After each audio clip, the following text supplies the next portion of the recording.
Having a pool heater is a great way to enjoy a warm dip in the pool as the summer months dwindle away.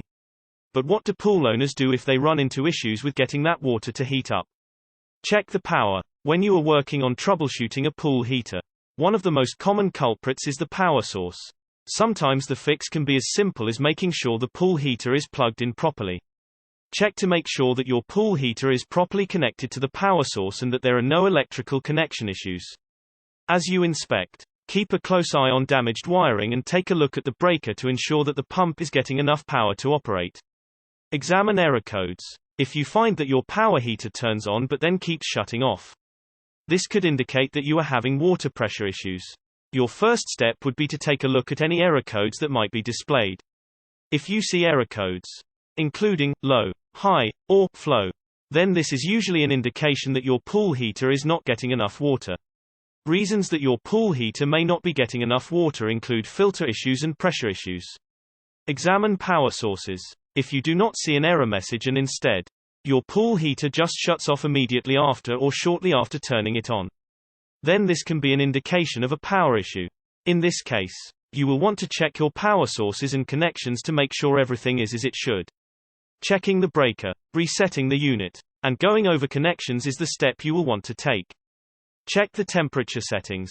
Most pool heaters are incredibly temperamental when it comes to the temperature you set it at and the outdoor temperature. If your pool heater is not set to a high enough temperature, then it may not appear to be working, though it's working just fine. Ensure that the pool heater's thermostat has a higher temperature setting than the current water temperature of your pool.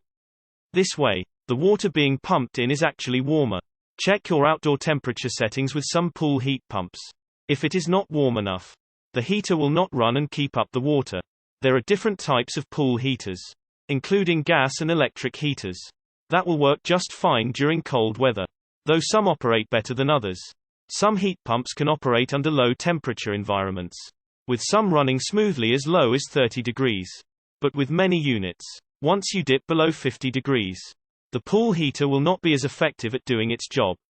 Typically, it needs to be at least 60 degrees out in order for your pool heater to function the best way possible. One neat DIY trick to use when regulating the temperature is setting a solar cover on your pool heater. This solar cover helps keep your heater from losing any heat that it generates during its runtime. Along with that, it allows the pool heater to pump a lot more efficiently as well because it's operating in a warmer environment. Check the filter. If your pool heater is not getting enough water, then this could cause it to be faulty. Pool heaters rely on a steady stream of water in order to operate properly. And when this is interrupted, you will start to run into issues. To make sure that your pool heater is getting enough water, you need to check your filter. If you have a dirty filter with a lot of blockages, this will keep your pool heater from receiving an adequate amount of water. When checking your pool filter, make sure that you empty the skimmer and the pump baskets weekly. This will keep build-up from happening. Also, make it a point to keep the filter media clean as well. Lastly, you want to make sure that you're running your pump for at least 8 hours.